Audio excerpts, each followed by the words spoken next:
आपण असं सांगितलं होतं की ही परीक्षा जी आहे 26 एप्रिल या एकाच मध्ये होणार असून शिपाई, लिपिक यासोबतच कार ड्रायव्हर आणि हमाल या सर्व पदांची एका दिवशी परीक्षा होत असून त्या उमेदवारांनी म्हणजे एकाच उमेदवारांनी शिपाई आणि क्लर्क अशा दोन्ही पदांसाठी जर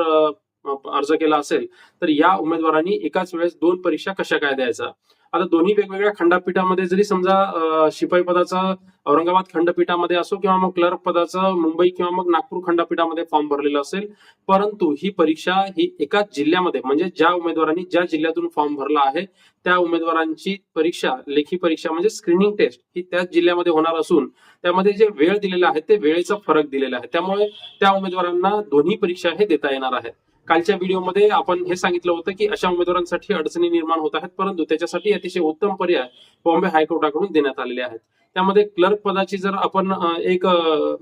टाइम टेबल जर